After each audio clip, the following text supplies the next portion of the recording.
ageno nin koda kanyakla kendi ikori chike wagie ki ng'eny gi lal oganda masani okomako gi wegi mana kaka tedo manyachon kipenjo ng'ato ni alot aboka ni tedo nang'o to alot mane riwego joma sani kia rego mar kidi mar nyaluo lo mane beli biro kosemo oduma gerego iswago kal iswago tirege kidi kamae maber kitego joma tine manigo joma ng'eny ok ong'egi koro gik machon go bende ne beyo gin kaka rapar manyakwa pargi mana kaka kwerewa nanyisi ni kata mana jodongwa mane machon mane nigi weche mabeyo jodong luo machon kaka Odera Kang' Udgem nokelo del pidho gik moko gi wach skul mano ne en gima ber kabisa ae lwenda mager ne en defender mar lweny to chuny kata teko manen godo cha machon no waluongo ni teko moa kuom kwerene machon mag piny kech wan gi gik moko adek wan gi ng'ama ni kod juogi marach iluongo ni Nundu Nyawawa migone depe cha to wan gi lang'o maber lakini oketo kata nyako majaber tedo chando to wi majaber be tedo chando kech osiko ng'iyo mna koke kaka ber lwete kaka owiro to kete gi jarruok mang'eny iluonge ni juogi mar sumba nyaka thiedhi kata nyaka iluokri gi manyasi mano be kaka lang'o mar chieng' juok chieng' mar mumbo en tipo maduong' ahinya nikech mumbo en nyasaye iluonge ni earthly god weri gi the almighty en earthly god kendo nyasaye manie polo miye consent nikech gige mowacho tiyo kidhi yudo ka ng'ato nyisi gimoro mar adiera to gin adiera to onge gimimiye to gima no usiemoni ni idhi yude ka en adiera to kiparo gimimiye be onge to ng'isi gimidhi neno mane roho mar mumbono koro en roho maber ma Nyasaye oyiego ok en mar thuwo ji ok en mar wuondo ji mana kaka nanyiso ni ng'ama yale barasa to ting'o ragwar mar luo ragwar mano ng'ama dwa wacho ni adiera koro gik makamago nyaka wang'e nyaka Ramogi wadhi duoko penjo wach ber matin koro nyaka tang' ahinya e kido monyuoligo kido gi kaleri maber nitie ng'ama ka nigi gimoro to kocham kende ile nopog ne jowadgi mane mar chieng'no otika tika pogo ni to obudho matin to yudo moro en bo chalo gi mar ochalo gi mar sumba kech mar sumba iyude nam kaka chula Sigulu chula manie nam gi majuogi mar sumba odak spirit no odak e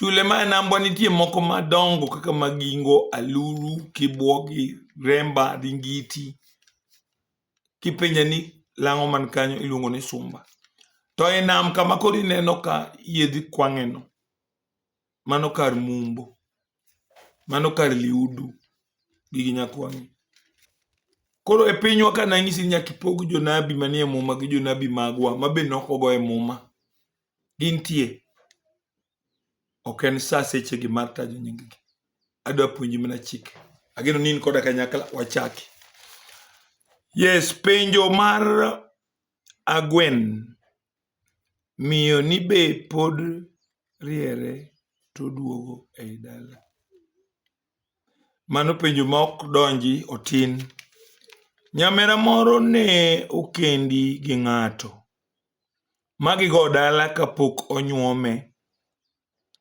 ne ginyuolo nyithindo 2 to achiel ne otho bang'e ne giwere madhako odong'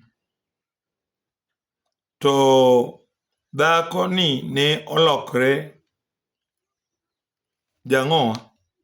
japap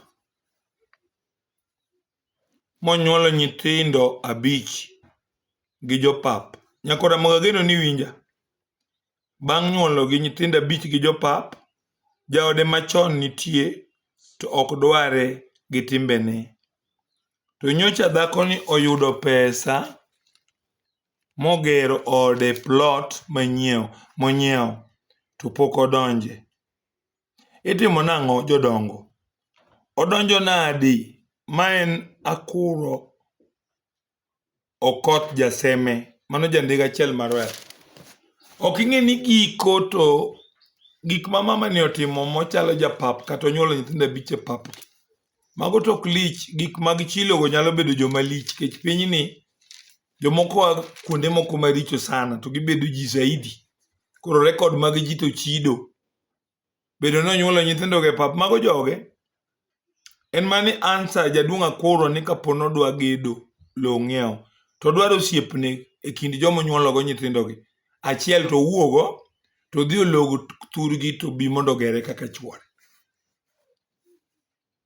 Kech story mare awinjo kaka nowe chuore, kech weche mag chode, duogo nyuolo nyithindo 5 e pap gi jomo opogore. Koro dongo nyalo dwaro osiepne achiel mong'e nohere saidi. To dhi ologo korgi mondo okel ka giwuogo mondo gere kaka chuore, mondo nyithindo ma en go gi odongre. Koriwore gachiel mano oago ka chuore. To ka jaode machon cha diher choka gi nyithindegi, to dogo ka chuore kacha. To kapono gero gigi nono maonge ng'ato, to en chandruok ne nyithindo mibi nyuom ka. To en chandruok ne nyithindo madwa gedo ka. Ageno ni kanyo waduoko nyakora Mogi, wadhi mbele. An Jaramogi Bondo. Penjo wuok kuom Dan Olulo Jaseme.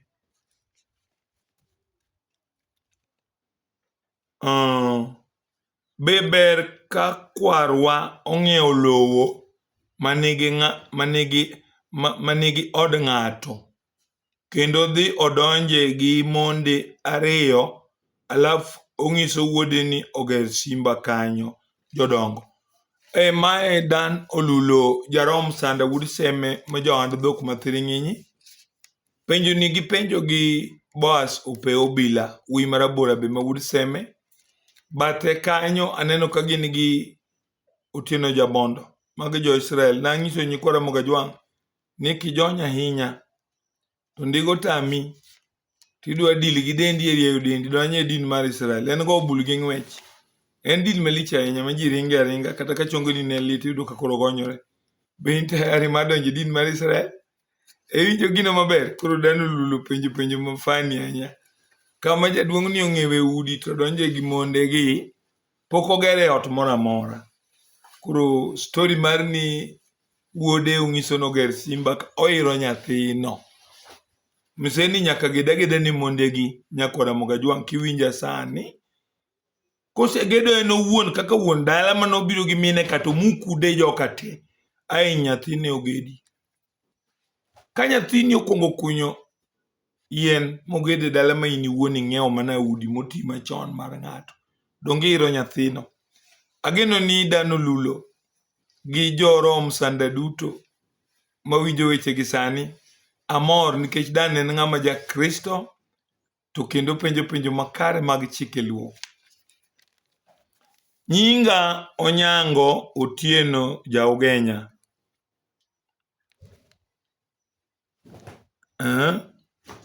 Kajoni ma Kajon Akuro Okoth jandiga achiel Riat. Penjo ni an gi owadwa moro to ne osetho. Owadwa ni ne nigi mon 3 mane oweyo. Koro chiege maduong' ne oringo kapok otho.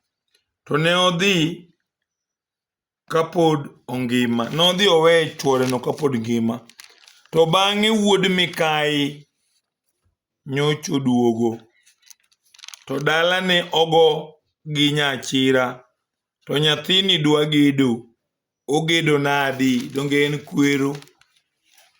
Ka mama ni nowuok to pok oduogo nyaka sani. Koro in wuod jaduong' tiduogo kaka dalau. Tiyudo ka baba ne josego dala gi mama matin. Dongi pango ni mna ot oko. Dhi dongri mna oko. Nikech baba samoro ok en tayari mondo muk dalane ni mondo ruaki. To bende kata koruaki idhi ketho nyithi mama matisni nikech in chogo maduong'. Koro los dongruok ni e pango babo bi osiem ni kamoro tidhi gere dalani. Kisepango tinyuomo nyar ng'ato ma in go. Kama mau matin ni to komoni bire midonji mibede kom. Chiemo gi nindo ka gigedo motami. Uru kata ni bugo namba 9 tidonjo donji nene bugo no. Iwinjo ni nokunyo bugo moro ponde. Idhi adhi okitho. Gik midwa bilo kanyo. Nindo midwa nindo kanyo. Gedo midwa gedo kanyo. Emokuong. Koro kikitim gino. Nikech in chogo maduong'. Ka bende yudo ka jogi osetimo ang'o? Ogedo kionge. To gin joma babo gedo ne chogo matin ma en nyami nyiek mamau matin to gi nyithindo matindo. Kanye hingo kigedie. Wadhi mbele nyikwa Ramogi. An Jaramogi Obondo kaduoko penjo moja kwa moja ka ageno ni adhi mos mondo iwinj chenro gi makare. Kik itim makosa. Winj weche gi makare. Jaduong' Obondo iluonga ni Emily Adhis Dictator mar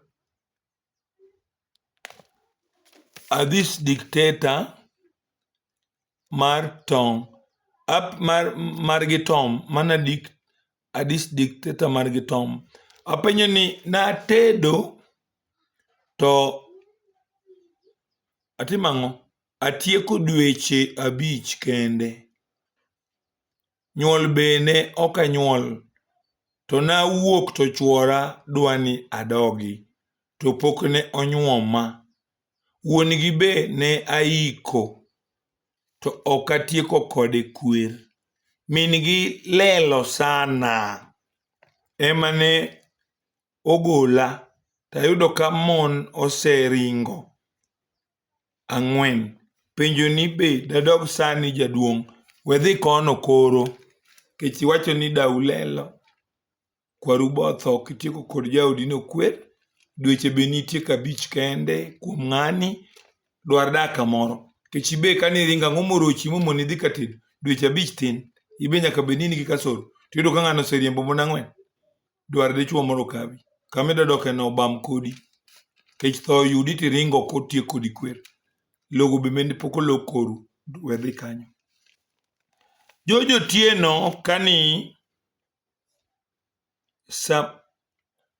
George Otieno kagin gi Samuel Odiyo. Jaralingo Jalubao. Jakajulu gipenjo ni tero tipo dhako be ochuno.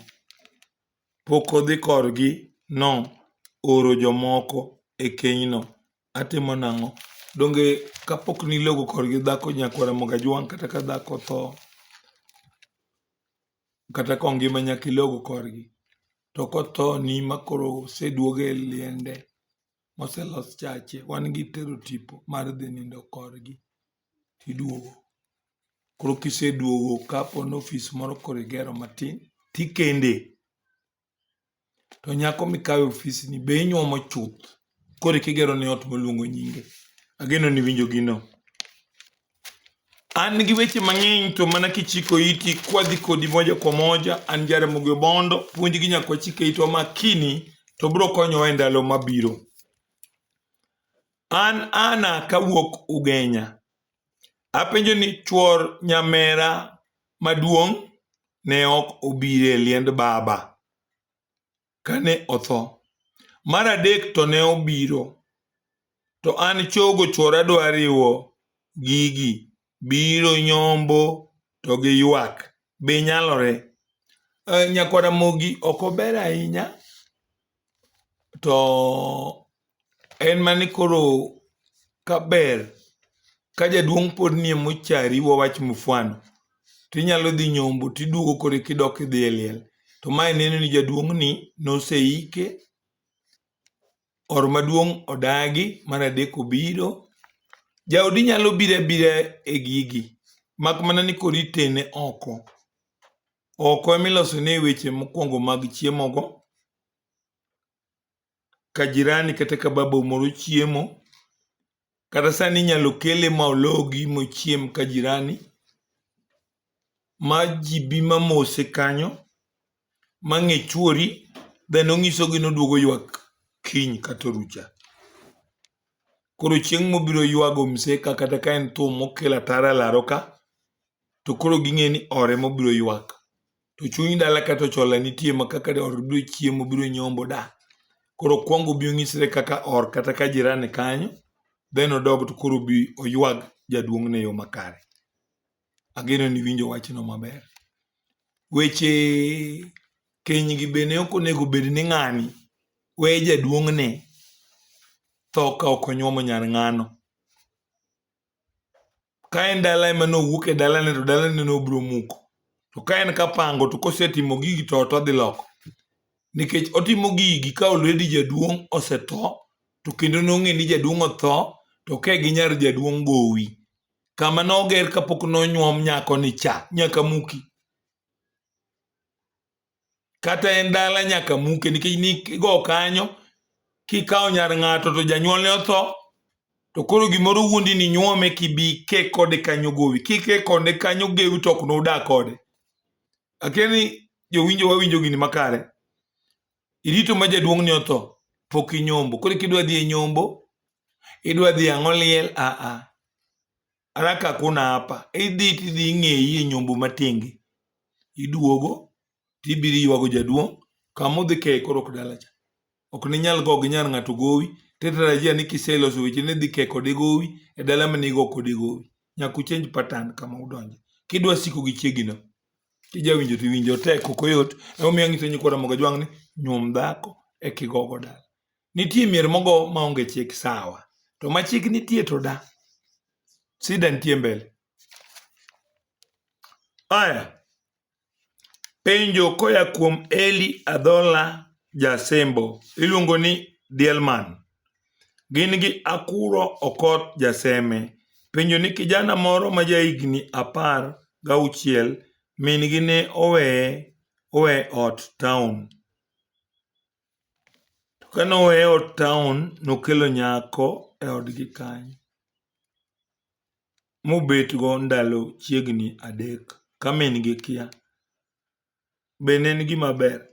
Ka nyathini okawo nyako keto e pieni, obed nyako keto wuoyi e pieni, obed wuodi miweyo ot oketo nyako e pieni, to pieni ujanindega gi jaodi, gini negi mitho. Koro pien nyaka riti, puonj be nyaka waketi. Ka wapuonjo nyithindo puonj makare, to gimako kendo ok gibam. Koro nyithindo modagi jonyuol, kata isomo in ja form 4, to baba odhi dala to upango town, kik ikel nyaka e odno. Kanyo meruno oseninde. Kata bed ni en wi tada achiel to room opogore, kik ikel nyako kanyo mondo ibi dongri. Gino biro ketho duong'ni, biro tami neno toki. Pien baba be kidonje mininde gi nyako, ibiro nego babau sama chon. Kik itim gima kamano. Peter Oyugi Owadgi Odero, jaduong' ma jaralingo ma jaluongo mogik, owacho ni onenowa kendo budhowa e YouTube ka maonge kiawa. Ka en gi jokanisa gi duto, okoni mirima maneno go, mane kodhi e kund dhok madongo gi matindo nyaka gore gi ji noweyo bang' yudo Kristo. Mano iluongo ni Oyugi Owadgi Odero, jaralingo. En kodwa kanyakla sani. Aya, penjo gi Olum General gi Eli Adhola Wuod Sembo. To penjo en ni ang'o momiyo nyiri mang'eny konyuol e miechgi to girochore sani ok kaka chon. Gin gima timore nikech jonyuol oketo nyithindo mbele. Chike be ok gidwa puonjo nyithindo. Nyathini ma nyako konyuole ng'ama min gi ok itedne. Eri gole odhi mabor, kata opangne ot mabor. Onge kata tiende godhe ni kia nodhi kadagi kuma ne usedare gi chuori. Ni watere kadagi kucha, wami nyathi ma nyako ni suguria odhi okonyre go kadagi, kacha ne usedare gi chuori. Misiki onegi bori go mwalo koni. Didwar ne nyathino ot kamoro buorie, ma ok malo kadagi kata ka kwargi. Ji ketho nyithindo to kong'eyo ni kadagi no jakorgi. Samoro dagi no be nosetho. Ma kama nyathi ma nyako ninde gi nyathine, en od dagi manosetho ma en od chola. En gima rach. Wapuonjuru nyithindo manyiri gi nyuol ka chuogi. Giritre Nyako ok dhi ka wuoyi duogo gi mandas, duogo gi yogat, min gi moro duogo gi 200, kwer nyathino kidwa nodongre maber. Kwer nyathino kata ka en wuodi, wach mar kelo nyiri loke simba obiro chwe misumba. Erokamano nyikwara Ramogi Ajwang', an Jaramogi Obondo. Nembni mindike penjo madongo gi matindo achiwo moja kwa moja. Namba mar Safaricom en 0718 558860. Airtel en 0733 772600. Kokicham ring'o, okiti gi chachak, ing'ama duong' kata nyako tedo tami nikech laye pien, ing'ama nyako mopong' to nyuole machandi omonidhe ka dichuo, shida go adilgo ka. Ing'ama dhako tuo tami bet achiel gi jaodi be okong'e ni tuo, paro ni bayo. Joma chuo be mawinja, teko ni mano tando rumo, tidwaro daktari makare manyalo konyi. An gi yath matimo repair e cells ni mag nyodo. Wan gi shida mathoth. Wan gi ng'at ma nyodo mari ok wuogi, wan gi ng'ama be timo to tieko piyo, wan gi ng'ama be ochung' kaka dichuo to koro chako mondo tim gino onge flat. Shida no bo mako nyaka mine moko. Gibedo kode to gombo mar ne odhi molal, koro mone mako ich sama chon. Tudi gi Jaramogi nembni machiwogo mondo abi akonyi. Erokamano nyikwara Ramogi Ajwang'.